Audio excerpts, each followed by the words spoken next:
Hello students, this is our fresh video related to the ratio and proportion. In this video we are going to discuss the questions related to proportion, some easy questions and solutions.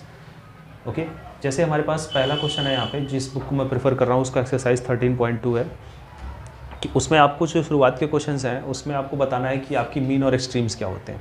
ठीक है, तो जब आप किसी question को ratio होता है, ठीक है, फिर दो रेशियो को उठाते हो, आप उनको प्रोपोर्शन के फॉर्म में लिखते हो कि ठीक है दोनों प्रोपोर्शन में है, दोनों में प्रोपोर्शनैलिटी है। प्रोपोर्शन और रेशियो क्या होता है इससे रिलेटेड मेरा वीडियो आप देख सकते हो उसको, जिसमें बहुत अच्छे तरीके से समझाया गया। ठीक है, अब क्या हो रहा है यहाँ पे कि मीन क्या होते हैं। देखो साफ साफ है कि मीन होता क्या है, जो आपका मिडल में आता है, जो आपका दो बैरियर्स के बीच में आता है वो मीन हो जाएगा, और जो बॉर्डर्स पे होता है वो एक्सट्रीम हो जाएगा। सिंपल, जैसे बॉर्डर्स पे आपके यहाँ पे एक 3 है और यहाँ पे 16 है, तो ये दोनों हमारी एक्सट्रीम वैल्यूज़ हो गई और बीच में जो दोनों बच रहे वो मीन वैल्यू हो गई।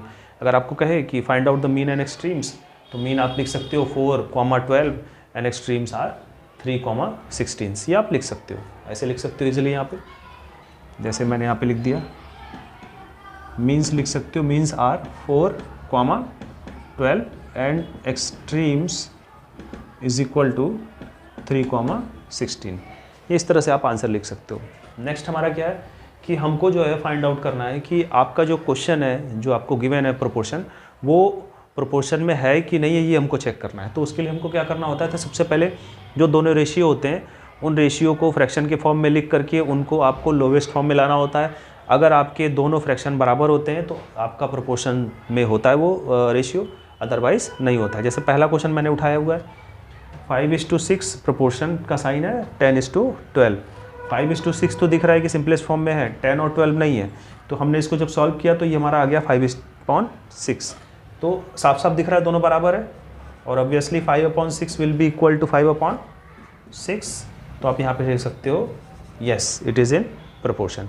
नेक्स्ट इसी का फोर्थ क्वेश्चन है, 12:18 रेशियो 14:24, वो हमने कर दिया यहाँ पे।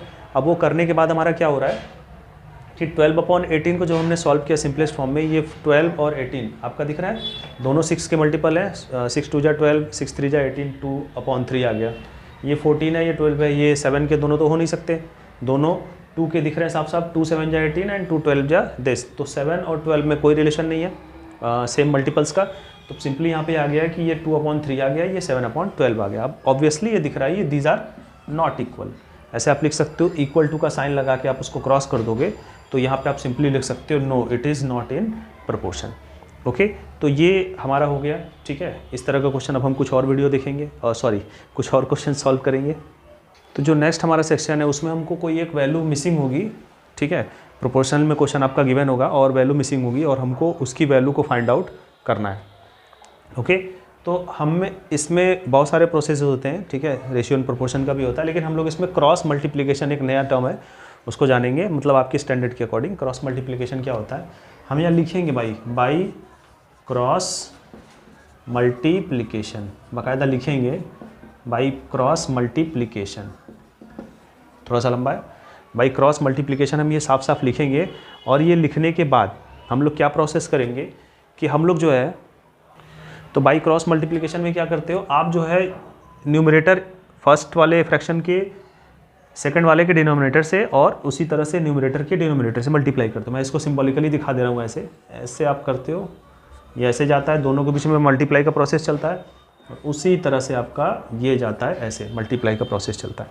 तो ये जब आपने लिख दिया तो ये हो गया x cross 15 will be equal to 5 cross 6। आपने ये सिंपल यहाँ पे कर दिया। अब हमारा ये x जो है ये चला जाएगा आपका डिनोमिनेटर में, जो इसके साथ मल्टीप्लाई में है वो डिनोमिनेटर में चला जाएगा। ओके, ये मैं आपको इसलिए ऐसा प्रोसेस बता रहा हूँ कि आप कहोगे कि मतलब ये 15 तो ऑलरेडी वहीं पे था, हमने पहले उसको उधर किया फिर इधर किया। ठीक है, तो ये प्रोसेस मैं आपको यूनिवर्सल प्रोसेस बता रहा हूँ कि इससे रिलेटेड कोई भी क्वेश्चन होगा आप उसको सॉल्व कर सकते हो। ओके,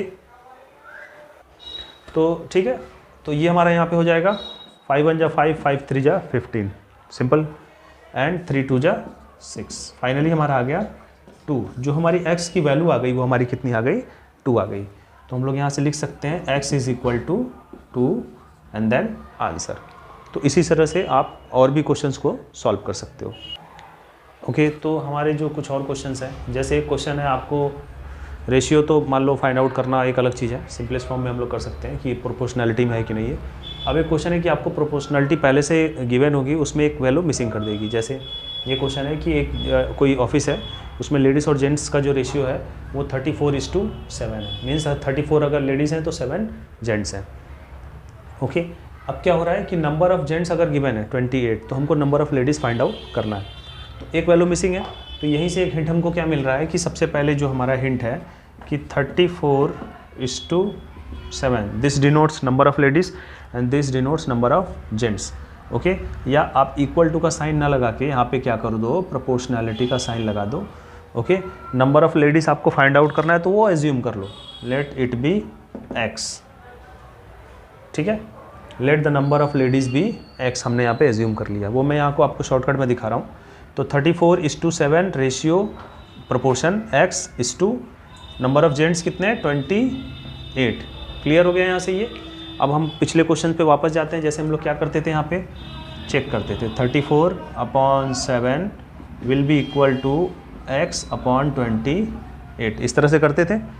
ओके, वही प्रोसेस हम लोग यहाँ पे वापस करने वाले हैं। मैं इसको इधर लिख देता हूँ, x/28 इज इक्वल टू 34/7, या x को आप इधर ही रहने दो, क्रॉस मल्टीप्लाई कर दो, 28 को उधर कर दो, तो ये डिनोमिनेटर में यहाँ न्यूमिनेटर के साथ मल्टीप्लाई हो जाएगा। 34 cross 28/7। Okay, 7 28, 4 times cancel out हुआ, यानी से यहाँ पे हमारे x की वैल्यू जो हमारी आ गई, जो हमारा x का वैल्यू आ रहा है वो आ गया हमारा 34 × 4 यानी कि 136। ये नियर अराउंड इतना आ रहा है। ओके ओके, तो ये हमारा यहाँ पे हो जाएगा नंबर ऑफ़ लेडीज़ भी x, एंड वो हमारा ये हमारा मेन आपका प्रोसेस है। ओके, ये हमारे यहाँ से हो गया number of ladies. So number of ladies